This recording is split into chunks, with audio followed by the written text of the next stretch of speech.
Bonjour à tous, c'est Cédric Ingrand, bienvenue dans Question de confiance, le podcast d'information et de décryptage d'AXA France.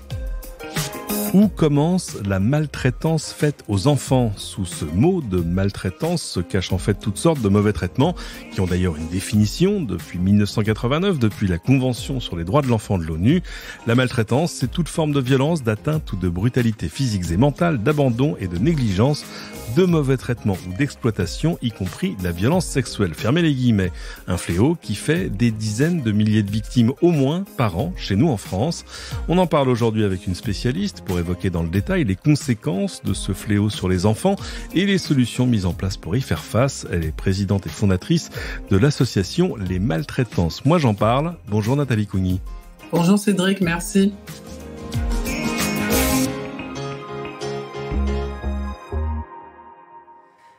Merci surtout à vous de venir faire la lumière sur ce qui est un sujet difficile, sur toutes ces choses qui se déroulent pour l'essentiel derrière des portes closes. Je voulais commencer par le problème des chiffres. Je le disais en intro, on dit des dizaines, des centaines de milliers de victimes par an parce qu'évidemment, il y a toutes ces formes très différentes de maltraitance. Parmi les chiffres, moi j'en ai vu on me dit 50 000 victimes par an. Ok, mais ces chiffres, ils sortent d'où en fait ? Alors ce chiffre précisément, je l'ai vu passer, mais je ne sais pas d'où il vient. Moi, par rapport à ce que je connais des chiffres et des cas recensés tous les ans, je pense qu'il y en a beaucoup plus. Déjà, il y a plus de 300 000 enfants qui sont pris en charge par l'aide sociale à l'enfance. Donc, je pense qu'il y a plus de 50 000 enfants par an qui sont concernés. Et on le voit déjà durant nos interventions à l'association, notamment pour les violences physiques. Quand on sait aussi que les violences augmentent chaque année et qu'il y a à peu près plus de 58 000 victimes de violences sexuelles par an en France, déjà tout confondu, adultes et enfants. Donc 50 000, ça me paraît un chiffre optimiste. Oui. Depuis quand est-ce qu'on a des chiffres et sur leur fiabilité, surtout, est-ce qu'ils nous permettent de savoir si le phénomène est en hausse ou en baisse aujourd'hui ? Alors en France, on est toujours un petit peu en retard. On dit en ce moment qu'on a 10 ans de retard sur le sujet. Je pense qu'on en a plus par rapport à d'autres pays. Les chiffres, il y a très peu d'études. En fait, il y a l'ONPE, l'Observatoire national de la protection de l'enfance, qui rend un bilan tous les ans et les chiffres augmentent chaque année régulièrement. Alors, la parole se libère depuis quelque temps grâce aux livres qui sont sortis et aussi aux commissions mises en place suite à la sortie de ces livres. Mais les chiffres augmentent depuis 2012 si on prend les dernières courbes qui sont parues. Donc, ça augmente tous les ans. Je pense même avant que la parole se libère. Alors, je voulais d'abord qu'on rentre dans le détail. J'évoquais la définition que la Convention sur les droits de l'enfant de l'ONU a fait des maltraitances il y a maintenant plus de 30 ans. Dans ces différents types de maltraitance, de violence, il y a, le plus facile à comprendre, c'est les violences physiques, l'usage de la force, etc., etc. On rappelle que la fessée, maintenant, est interdite chez nous. Il y a quand même des choses qui ont été prises en main, même par le législateur. Mais c'est pas les seules. Non, il y a les violences physiques, les violences psychologiques qui sont une très très lourde violence qu'on ne voit pas, contrairement aux violences physiques, mais il y a encore très peu d'études, voire pas du tout en France de fait sur ce point, mais il y en a aux États-Unis qui sont sortis récemment et qui décryptent les violences psychologiques, qui ont un impact énorme sur le développement de l'enfant et notamment un point essentiel concernant les violences conjugales, c'est que les violences physiques, notamment le rejet et la terreur, c'est-à-dire la peur qu'on peut faire aux enfants quand ils sont petits, auraient un impact pour définir plus tard qui sera agresseur, qui sera victime. Donc c'est énorme. Donc le fait que des enfants reproduisent plus tard des comportements qu'ils ont vus, c'est pas un hasard. Un enfant qui va être élevé dans le rejet, dans la terreur, dans la peur, ou bien dans l'humiliation permanente, évidemment, il va développer, son cerveau va se modifier, il va développer des modes de fonctionnement complètement différents pour se protéger aussi. Et ça va favoriser évidemment la violence. On sait aujourd'hui que 30% des enfants maltraités répéteront ce schéma qu'ils connaissent pour communiquer notamment. Et ce qu'on sait, c'est que ça va aussi favoriser le fait d'être victime plus tard. Donc c'est quand même important. Alors à cela s'ajoutent les violences sexuelles. Là aussi, la parole s'est quand même très largement libérée. Oui, heureusement, la parole se libère, mais malheureusement, nous, c'est pour ça qu'on va vers les enfants, on en parlera tout à l'heure, mais les enfants ne savent pas ce que sont les violences sexuelles, par exemple. Donc les violences sexuelles, évidemment, viol, agression sexuelle, inceste, pédophilie, pédocriminalité, prostitution de mineurs, il y en a aussi pas mal en France. Et puis les négligences lourdes, dont on parle un peu moins et qui sont moins connus. Peut-être plus difficile à cerner. Oui, mais qui concernent beaucoup d'enfants aussi, c'est-à-dire quand on n'apporte pas les besoins essentiels à la vie de l'enfant, l'affection, l'amour, l'habillement, la nourriture, le soin, etc. Et en fait, ça a été une violence énorme qui a beaucoup augmenté d'ailleurs depuis 2015 en France. Négligence et abandon d'enfants. Alors, si on vous laisse en parler aujourd'hui, c'est parce qu'on s'est aperçu que la pandémie a exacerbé la vulnérabilité, en tout cas des plus jeunes. Là aussi, on a quelques baromètres, les appels passés au 119, par exemple, ce numéro pour signaler l'enfance en danger. Ces appels, ils ont augmenté de 50% sur la seule première semaine d'avril 2020. On était presque au début du confinement, plus 15% pour la deuxième, plus 53% pour cette troisième semaine. Ça veut dire qu'il peut y avoir des événements conjoncturels qui ont une influence sur le niveau de maltraitance ? Bien sûr, la crise sanitaire qui a favorisé l'isolement, on va dire l'enfermement, et donc le repli sur soi a favorisé les violences parce que c'était compliqué pour les parents de s'occuper des enfants, de travailler parfois. Même des parents non violents ont avoué avoir été violents à cause de la crise sanitaire. Il y a eu beaucoup d'enfants qui ont eu des troubles psychologiques dans certains hôpitaux, notamment Robert Debré. On a constaté environ 300% par exemple d'enfants qui venaient pour des tentatives de suicide. Ils n'avaient jamais vu ça. Énorme. Donc il y a une souffrance assez énorme juste sur un hôpital. Il y a une souffrance psychologique depuis la crise sanitaire. Et d'ailleurs les spécialistes l'expliquent aussi que par exemple le manque d'interaction et de sociale et de connexion avec l'extérieur va refermer des zones du cerveau qui vont demander des années à se réouvrir. Donc en fait, ça a des conséquences en dehors des maltraitances, puisque comme vous l'avez dit, tous les appels ont explosé, même au 3919 pour les femmes. Ça a eu une conséquence et ça aura une conséquence à long terme sur les enfants. On reviendra sur les séquelles. Alors évidemment, on a sur les violences physiques, par exemple, l'image du père fouettard, en tout cas de père violent. Et en creusant un peu les chiffres, on s'aperçoit que là aussi, la réalité est plus compliquée, plus contrastée. C'est-à-dire que ces auteurs de maltraitance, c'est dans 95% des membres de la famille proche, mais c'est 49,9% la mère, 36,7% le père. Après, ça peut être des beaux-parents, un membre de la fratrie, parfois même des grands-parents. Cette image du père fouettard, c'est pas un reflet de la réalité aujourd'hui. Alors vous disiez tout à l'heure presque naturellement le père qui frappe. Alors il faut savoir qu'il y a aussi des mères évidemment, surtout dans les violences physiques et les violences sexuelles plus pour les hommes. Mais il faut changer en fait notre mode de fonctionnement qui est basé sur la violence de manière ancestrale. Aujourd'hui la violence ne sert absolument plus à rien. C'est un schéma qui se reproduit qu'il faut déconstruire. Il y a d'autres moyens évidemment pour élever les enfants sans violence.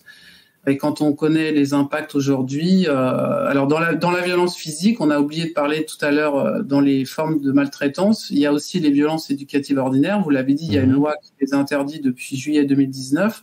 Je résumais en disant la fessée, mais c'est pas que ça. Oui, non, mais ça compte. Il y a des études aussi qui prouvent que les fessées à répétition rendent l'enfant agressif envers lui, envers les autres, réduit les apprentissages scolaires notamment, etc. Et cette violence éducative qui concerne quand même plus de 87% des enfants, donc c'est quand même énorme, c'est-à-dire quasiment tous les enfants. Le but, c'est pas de culpabiliser évidemment les parents, mais c'est de faire comprendre qu'il y a d'autres façons de faire et qu'il faut arrêter systématiquement de se porter sur le négatif et la violence avec les enfants. Alors je le disais, vous êtes présidente et fondatrice de l'association Les Maltraitances, moi j'en parle. Ça existe depuis quand ? Alors depuis septembre 2020. Ah, c'est très récent.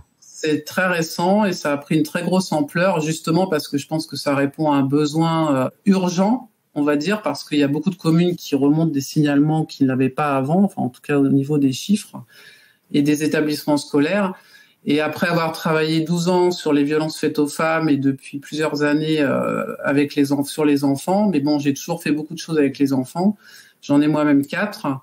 Il y avait une urgence parce que beaucoup de femmes avaient subi de violences sexuelles étant enfants.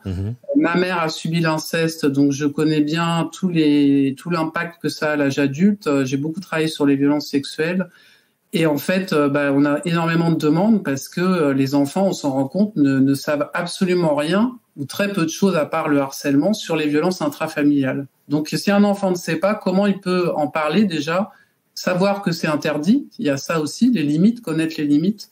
Et donc, l'association va sensibiliser les enfants dans les écoles du CE2 à la 5e et former aussi les adultes, parce que ça, c'est essentiel aussi. Et les enseignants sont en demande de former, parce que c'est un sujet qu'ils n'osent pas aborder avec les enfants. Ils ne savent pas comment le faire. Et surtout aussi, la chaîne de protection, quoi faire une fois que l'enfant a parlé.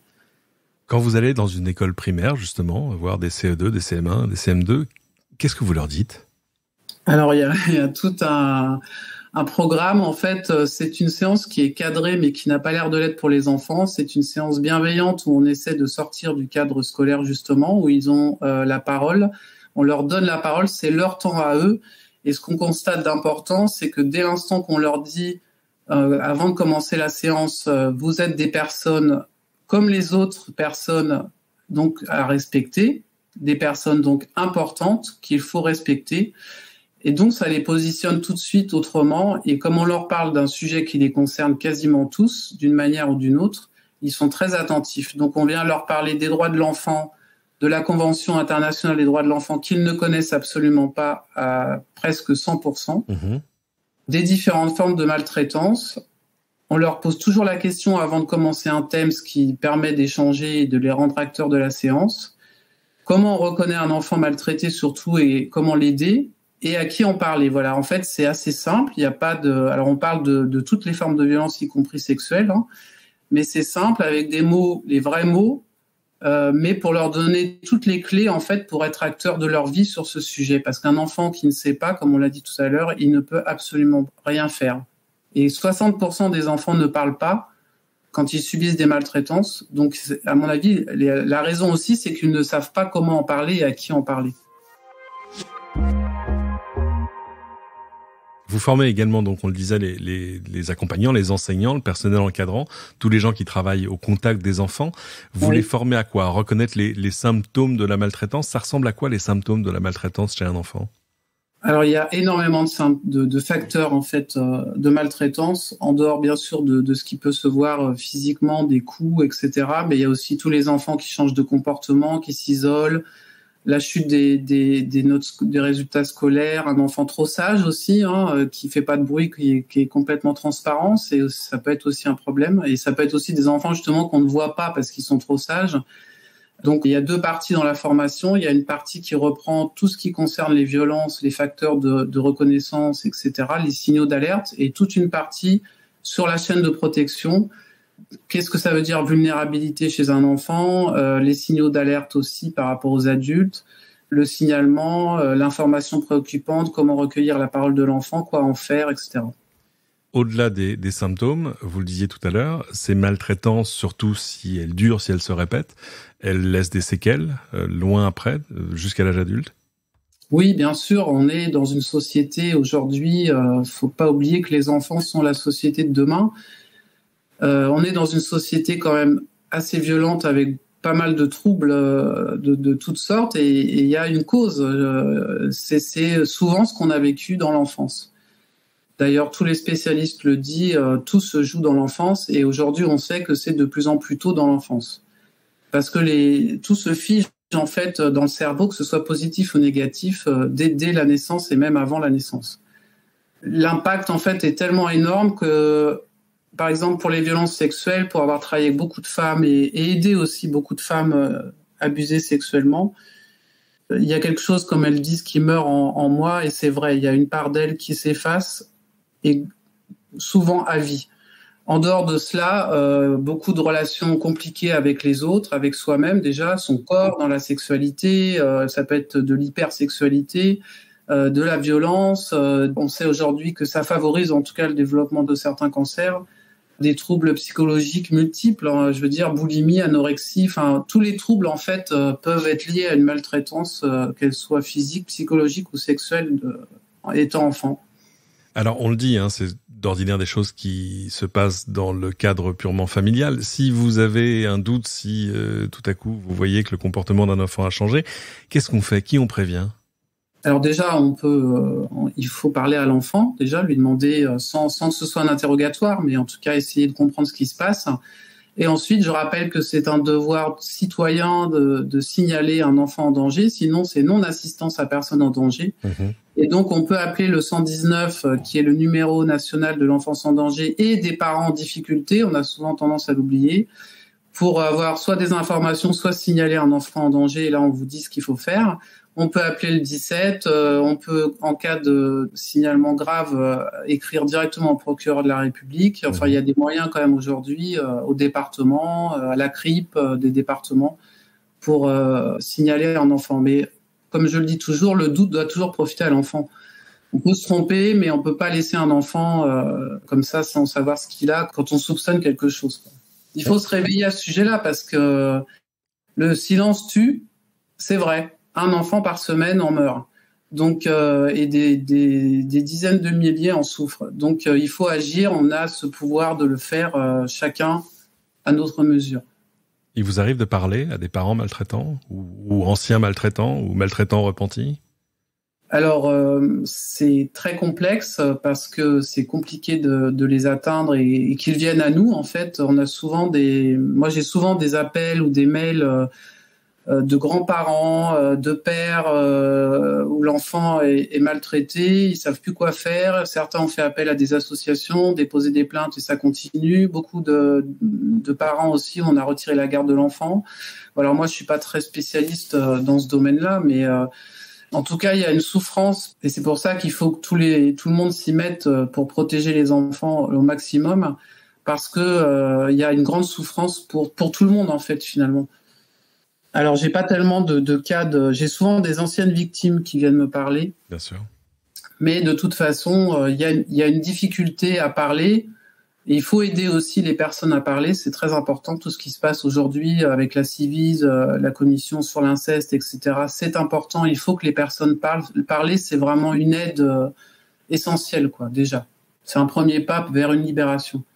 Avant de se quitter, une information. AXA France a récemment intégré dans Juridica, son contrat de protection juridique, une garantie spécifique justement pour accompagner toutes les victimes de violences familiales, dont les enfants. Ceci grâce à un numéro de téléphone unique, prioritaire, mis à leur disposition 24 heures sur 24, où les victimes vont être orientées d'un côté vers des juristes formés et sensibilisés à ces problématiques pour les informer sur leurs droits, les accompagner dans les démarches et même, le cas échéant, aller jusqu'au dépôt de plainte avec constitution de partie civile. De l'autre côté, elles peuvent également solliciter un soutien psychologique avec des médecins psychologues spécialisés, là encore 24 heures sur 24 et 7 jours sur 7. Merci beaucoup Nathalie Cogny pour ce témoignage, pour toutes ces informations aussi. Où est-ce qu'on peut vous retrouver en ligne pour vous contacter ou en tout cas pour en savoir plus ? Vous pouvez aller sur le site de l'association www.les-maltraitance-moi-j'en-parle.fr ou sinon juste taper mon nom et je pense que vous tomberez sur le site de l'association. Votre nom, c'est Nathalie Cogny, C-O-U-G-N-Y. Merci infiniment. Voilà, c'est ainsi que se termine cet épisode. Merci à vous de l'avoir suivi. Épisode à retrouver comme d'habitude à la demande sur toutes vos plateformes de podcasts habituelles. N'hésitez pas à partager ce podcast, à en parler autour de vous et à venir ajouter vos 5 étoiles et vos commentaires qui aideront d'autres à le découvrir. Et à bientôt pour une nouvelle question de confiance.